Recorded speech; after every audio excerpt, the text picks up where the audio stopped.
Mic check one, two. My name is Jacques Nkinzingabo. I have other many names in different fields because I do many things, but I'm well known in photography.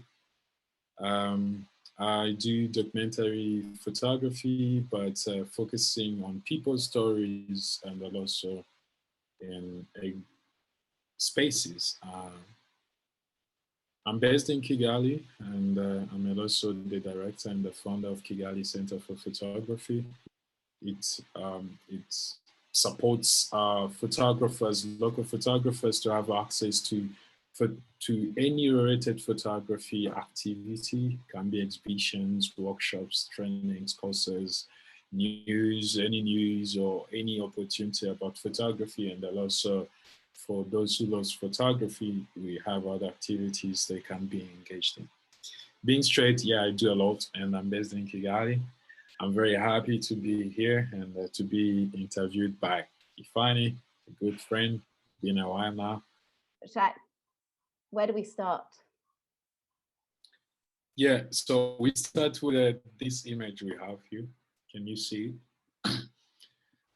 It's not the image you will, like here when you say Rwanda. This is not really like the image you would expect to see first. But this is the image I'd love everyone to see first. It's the image I have on my also computer screen. It means a lot to me because of different experiences that I have had in the past during exhibiting the work and showing the images of Rwanda all around I have been. It's an image I took between Kigali and Musanze. Musanze is northwest of Rwanda. It's the home of volcanoes. This particular image means a lot to me because Rwanda is well known as Thousand Hills, and which for us we believe is modern. And this image shows exactly what I mean. And it's the country with the mountains and the greens all over, and the beautiful smiles and beautiful people all around, which my work really like plays around with. And beyond that, and also the stories of the people.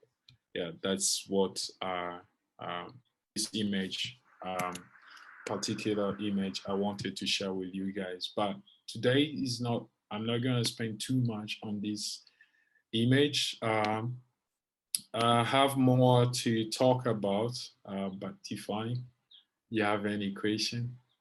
Well, no, I'm interested to see what the next images you are. And I guess what I'm really interested to know is why you've chosen them. I will continue with my work and also the images that talks to me, and daily, days after days, when I look at them, I actually understand myself and why those images are so important to me, and how my eyes are being more connected to my heart today. I start to figure out like most of my work shows a big part of the youth of Rwanda today, and what are they? The unity of Rwandans. There is no separation who's Hutu, who's Tutsi in this image as what the past used to be. And it's just a bunch of young people being in a space, enjoying life and enjoying what exists there. And these are particular images that few years ago I couldn't really find on the internet, and I was so concerned, and I wanted to show and also document, not only showing but also documenting those images of who we are as Rwandans, and how I grew up and how I see the people the same age, different ages, living life today after a few years, still a few years, we're still young since the genocide happened. And this is what images, and that's what actually at the moment photography means to me when I look at my images is uh, who are we? Who are we as a people? Who are we as Rwandans? And where have we come from? And where are we today? Yeah. And the next image, it will just jump a little bit back to the past. It's an image that will also kind of similar to what I showed you, but a different story. Um, it's about our past. So most people knows when you hear Rwanda, you hear 1994, and I was born that time. Hey, nothing really what can I say about this image? It brings a lot of memories when I was young, and a lot of different stories of the kids I went with to school in early 2000. When everything was still fresh, there were bombs everywhere. There were bodies everywhere. There were small attacks happened late 1998, 1999. We were young.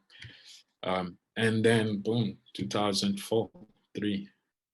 I don't remember exactly when Gachacha came. Gachacha was a community hearings program where community will come together to talk about their experience about what the genocide happened. So unity has been there. Sometime in a bad ways because of the promotion of what gathers the people together. But unity is unique, define us as Rwandans. Yeah. So this image, it means a lot. It was taken by, for sure, another photographer, Eliza Fino Chiaro. Not me, because I was very young back this time. We were not actually there. You cannot see a child in this photo. We were not allowed. So the reason why there is no kids in these images is because we were too young to witness these stories, and we would always, get a time to stay home because we couldn't really play around too much. There was still bomb, mines, bombs, whatever, in different parts of the country. That's why I mentioned about the kids I went with at the schools, because some of them lost legs. They were playing with them, they didn't know what it is, and then they lose legs. And those are the child stories. So we didn't really also play so much on the different playgrounds. No, it was just next to homes where people knows well. So these events we didn't really get to experience them. Then 2018, that's when they also closed to digitalize the reports and everything. So I hope we as Rwandans and also young people will be able to have access and understand these testimonies and learn from them, and they'll also use them for the future, that this never repeats, and they'll also for the other countries as well. I know they have learned so much from Rwanda, but we can help them as well. The youth and the young people in those countries, learn a lot from here. Can I ask one question, Jacques? If you weren't able to attend yourself, why have you chosen this image? As in, did you see it? Did you see them happening from afar? Did you hear adults talking about them? It obviously made an impression on you, that it's an important symbol, this image, but it's not something you actually saw yourself. Yeah, when we were kids, it was much fun, because we didn't know, we were seeing people gathering. and they make sure the kids go away, they don't hear that. But of course you sneak and you see like someone is there, you don't know what they're talking about. Yeah, I saw it, I saw it with my eyes, and I heard from the conversation, gachacha, gachacha, gachacha, and then also the story I would not share right now, from my family. Yeah, someone experienced that, and yeah, that's when I learned a lot. This is another story I cannot share without my family allowing me to talk about it. But yeah, it's an image for us today. We look at, and we we start to realize, oh, we used to watch from far, but we didn't really understand the meaning. We used to hear the story, or someone came from prison, or there was this event today and they talked about this family, this family, but we didn't really understand that. But today, I look at these images and I'm like, I understand more, I understand more. And I heard from the conversation, like, it was not only you from your community where kids were not allowed. I was like, no, that's a joke. Maybe they didn't want us in our community, but it was the whole country. It was the system. Like, kids cannot experience, cannot witness these stories because they're too young. It also goes back to my stories, my mom, because with my mom, because I was told that my father was killed in 1994 when I first my mom. I was close to 13 years old. That's when I really knew the story of my father. And because I insist, you know, then now today, I don't judge my mom anymore because I understand her, that I was too young to understand that I'm living with a father who's not mine, and my father was killed a few years ago when I was just a small baby, and my big brother became deaf because of all these horrific stories. And she was also, like having two kids, another new one, losing another one, losing a husband, two husbands in few years, like all these stories. So this image also, it brings the sense of the childhood, and also the what happened and what can we learn from today. And two more lyrics about the past. I will talk about them quickly. Who three sorry three I can sit and talk about photos all day, so me too. Oh, actually, I'm getting goosebumps every time I look at these images. This is like an iconic image. I would say gave me a lot of courage to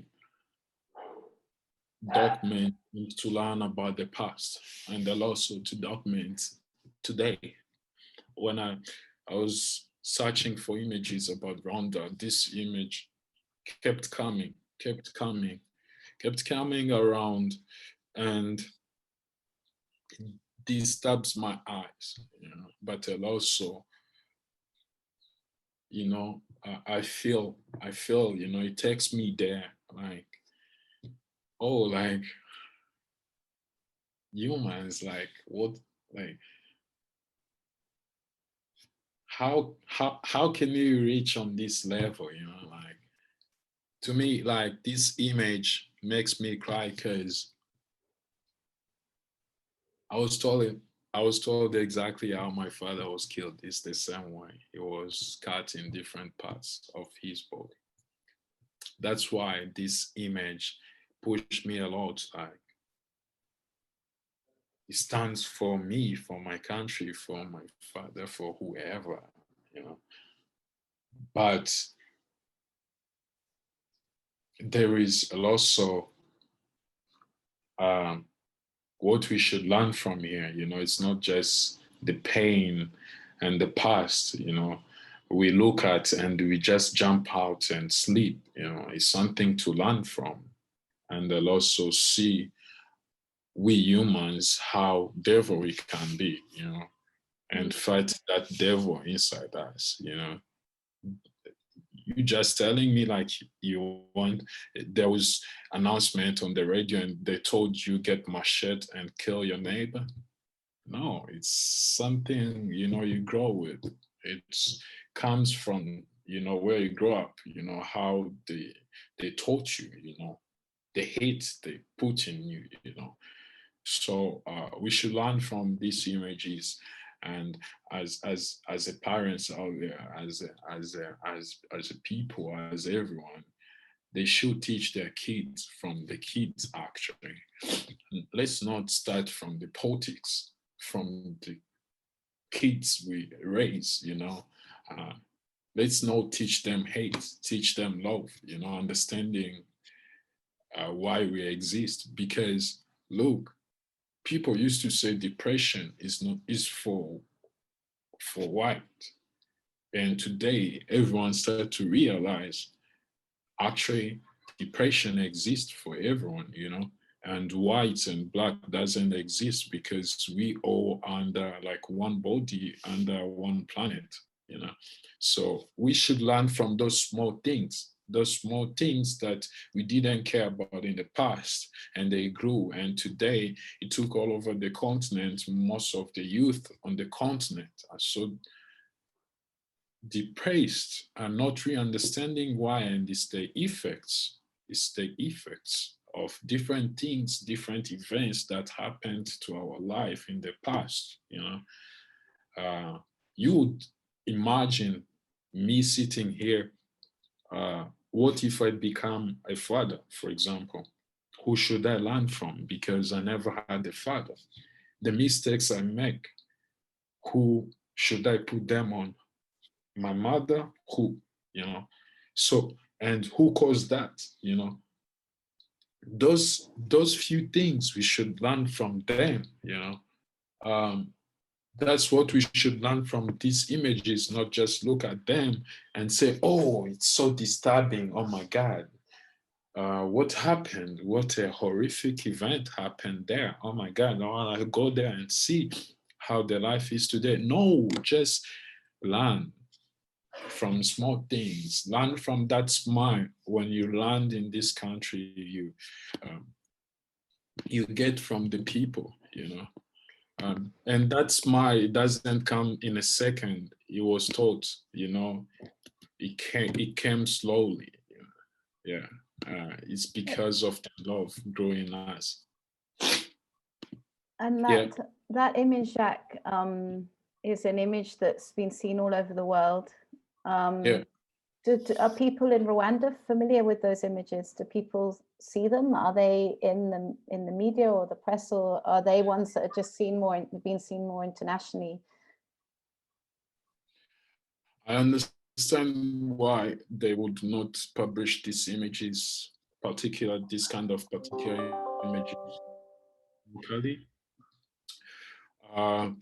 First, because most people have experienced the genocide, and look at these images in a media, in a publications, coming to their doors, going to schools. It can remind them too much. This should be documented and be shared to communities, but with kind and a certain way, not just, like one or every like newspaper is printing this story and this and this. It should be a way of how these images are being actually distributed, because especially in this digital world, any image can be used. Different fake stories and the fake ways. This is also another image that also Sam and Simir I wanted to share. But looking at the images, it comes with the different aspects as well. Because why do you look at an image? You can look at an image accidentally, but when you come out that image, there is something you come with. You can even stay there and you start to realize, oh, learn something. So it's a foundation, it's fundamental. So we should first, how can we learn, like we should understand how are we going to distribute those images, and then also whom are going to be receiving them, how, and they are going to be used in a sense where they should be used. They are going to be published in a sense ways that they're. Why am I saying this? Is because we don't actually own those images. These images have taken by international journalists who are here. So we still need authority to get access, to get these images, from panels, from whatever, those gate, whatever. So it's also another challenge, it comes from there. That's another challenge too, which I think is the biggest challenge, because a National Archive, the biggest part of National Archive, I think it's from RBA, which is like Rwanda, of course, Orenfo, Price Orenfo, which used to be by the government. And plus the ones they get from, outside, slowly. So that's why I think the images hasn't been distributed locally, and there hasn't been many spaces where people can access them and information. This will lead me to the next image because it's an example. It's an example of owning images, and also distribution of information, and also the images and the stories. This image I found, I don't know if it was me who haven't seen it, but it was my first time to see this image here. Have you seen it before? I've not. Yeah. This is a story of a brother, two brothers. One is laying down. I found this image on MSF. So the chief of this zone where the patient was couldn't accept the brother here to stay in a compound next to his brother. He ordered him to leave, and he was killed 100 meters away.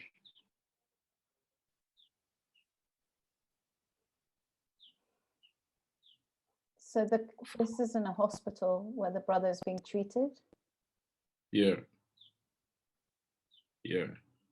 Just someone had the power for being a chief of the zone and ordered this guy to leave the place because,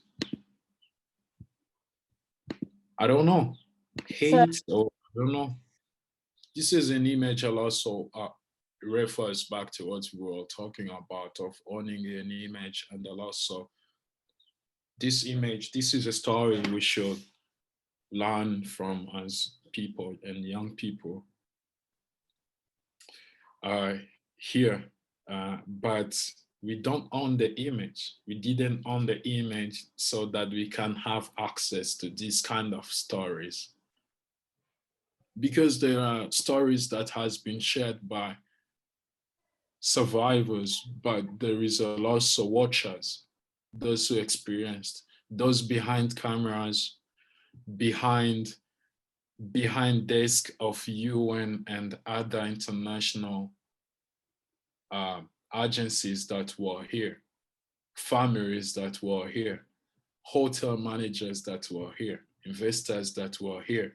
They had mates, they had the families they were connected to, they had images, they experienced, they have those images, and they have stories. Uh, so how they can come out and tell us those stories, uh, be able, give us those images and tell us what they experienced, and also I know this could be um, traumatized to them, traumatizing events to them as well. But we need their strength, Especially like I look at like this image, like it makes me angry that I didn't know this image and this story before. Just during my research, I found this image and this story. And we should learn a lot from what I see even in our daily life, have ownership, like, and also uh, power of being. Power of being is like, when they can make you, let's say, a district mayor, and then you start using your power over people. That's what this chief of the zone did. And someone lost life, So we should learn from all of this, And who was that guy? Who was that guy made this guy we see his lives. You see how calm he is in the image, looking at his brother laying down there. He didn't know just few hours he would lose his life 100 meters away from his brother. Mm. Because someone said, you can't be here. I think we get access slowly, but we should have more access to these images, because now these images are being shared after 25 years, and they're from photographers who were here for commissions, for different things.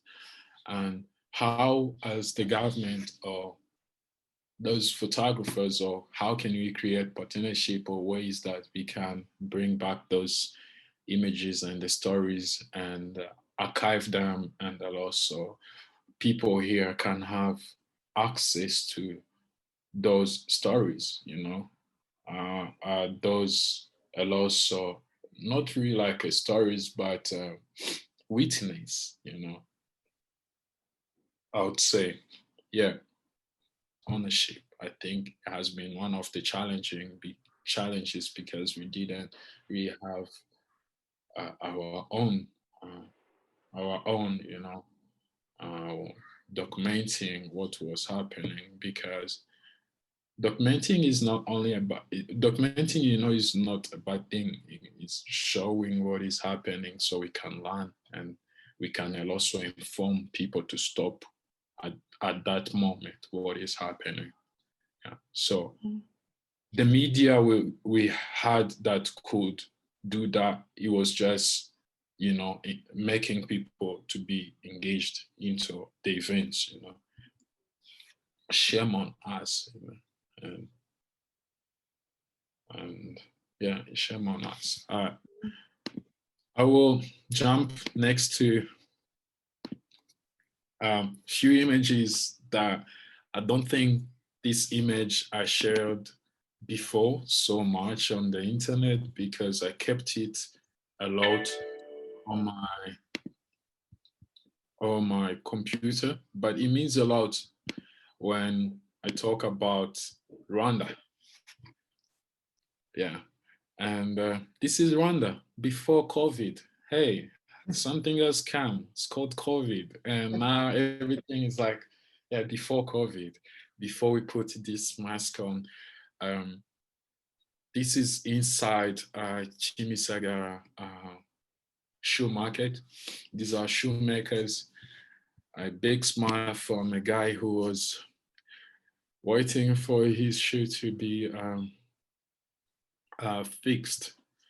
And this is a particular image that you don't see much, you know, and this is the inside life of where the country have become so far where we are today. See, look at all these people. Like, it's all love and focus and energy, and one thing in this image is you know, just focusing on the future, and what brings them is hope. You know, there is no separation in here. There is no this this person has this ID and another one this ID. This one has this access and someone else has access. No, it became a country with where you have a plain table to create opportunities for yourself. It's an image that shows inside life. And I grew up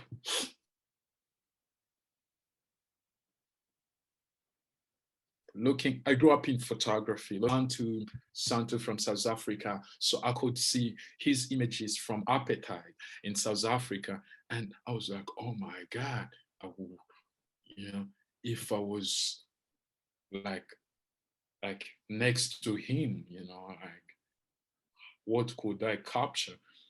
And I felt the same way in this time today. Like, I want people to look at these images in the next 10, 15, 50 years, 100 years, when I'm not even existing, look at the images and say, oh, wow, you know. So I was so successful because every detail in this image, it speaks to me exactly. When you look at like these clothes hanging out here, it means struggle. Lots of these guys comes from different parts of the city and mostly outside of the city. That's why they have bags, clothes to change things. So they're hustlers. Love it. It means something to me, you know, because some people, they don't believe that, but as the Bible says, as a man, if you want to eat, you should work hard. Yeah, don't sit and you wait food to come on the plate. So that's what this image means to me, and what Rwanda is today. To me, like, it speaks a lot to where we have come and where we are today as a Rwanda. And these are the images I wanted, you know, to capture and to show people who are my people, who are we today, and what we do, and how are we living, and what Rwandans, and what we mean to each other.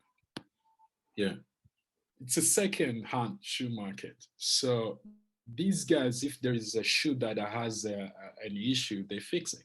They're fixers. They fix the shoes. It's where my struggle also started. Like, I used to, because my mom used to walk in here selling shoes. So and my big brother too, and my uncle, and I walked there too. Part of my struggle life. Yeah. These are all images, your images? Yeah, these are my images. These are images I felt like I want to share to the people. I want people to see and understand about Rwanda.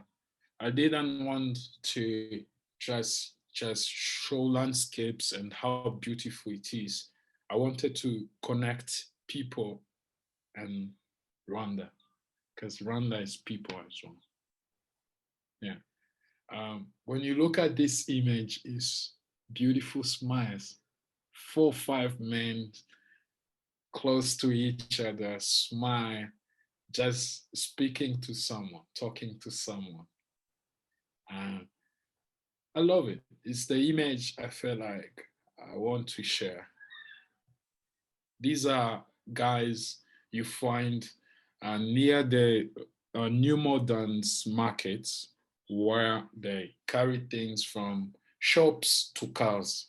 If you come to buy things, very young men coming from different parts of the country. I have done a project, haven't done, still working on a project, especially about people who migrate from their villages, move to the city to look for better life, and they do different jobs. And these are some of the men, and I'm always, interested to see what's their life, and my connection and relationship with them has become both, and they're very open. Every time they see me, they're like, "Oh, Rasta, been a while. You look okay. Oh, you lost weight, but you look nice." That's our life. That's also masculinity. That thing, as a man, that love man to man, you could find there, which especially nowadays you can't see, especially in our generation. When you find a man next to another one, it's, "Oh, are you a gay?" There is a lot of judgments, and these bigger smiles I really wanted to, share. Yeah, yeah. I love this image. Jump next to, it's this image I wanted to share. Speaks a lot to me. Uh, these images were taken before COVID. This is I call it the center of the city because it's the most busiest place in Kigali, I would say, because you have the bus station for most of parts of the city, buses. Then you have behind this, you have buses going to all parts of the country and also neighboring countries. So many people here, shops, restaurants, hustle. I would say it's the center of hustle. It's where the first time I came here to hustle as well, I was 12. That's where I learned to use computer. I became selling CDs in most of these shops and the buses here. People used to come. There were small buses that time. People used to come and I can make music for them. So every image I feel like I want to share, it also have connections to me, because I'm Rwanda. Rwanda is me.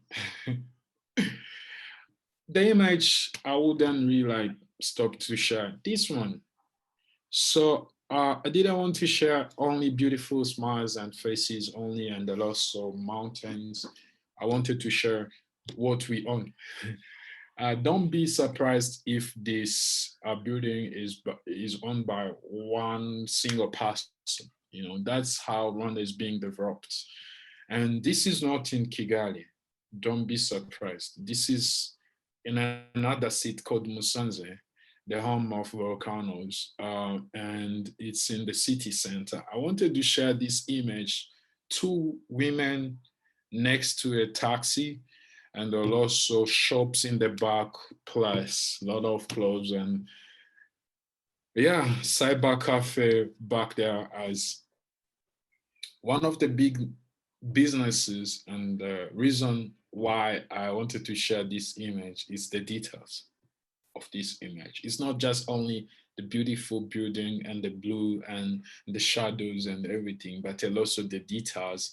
When you go closer to this image, is you will see internet. Yeah. Internet has become one of something this country has pushed so much, so people can have access to internet and smartphone, because they believe it's the fastest education for the people, and also communication to reach to people. It is also one of the biggest businesses people and young people investing, you know, because they know in the villages or in the small cities, people need to access emails, need to access internet. And that's small startups start coming around. Those are the opportunities I was mentioning. But also, the reason why I wanted to share this image is that showing the development of this country where we are today. It's not just we sat down and cry and see what we have lost, but we also have hope in us. You know? So those are the images I wanted to, you know, be sharing with you guys. Plus this bonus maybe. I like the idea of a bonus picture at the end. Yeah, this is the bonus. I love this image because of many reasons. Uh, uh, hardworking, daily life, and motors in the back. Transport means we are moving. There is a peace. There is a life in a country, and there is a new building in the back which already today completed, and businesses are there. You know, when it comes to images, I can talk and talk. So that's Rwanda. That's my Rwanda. That's me.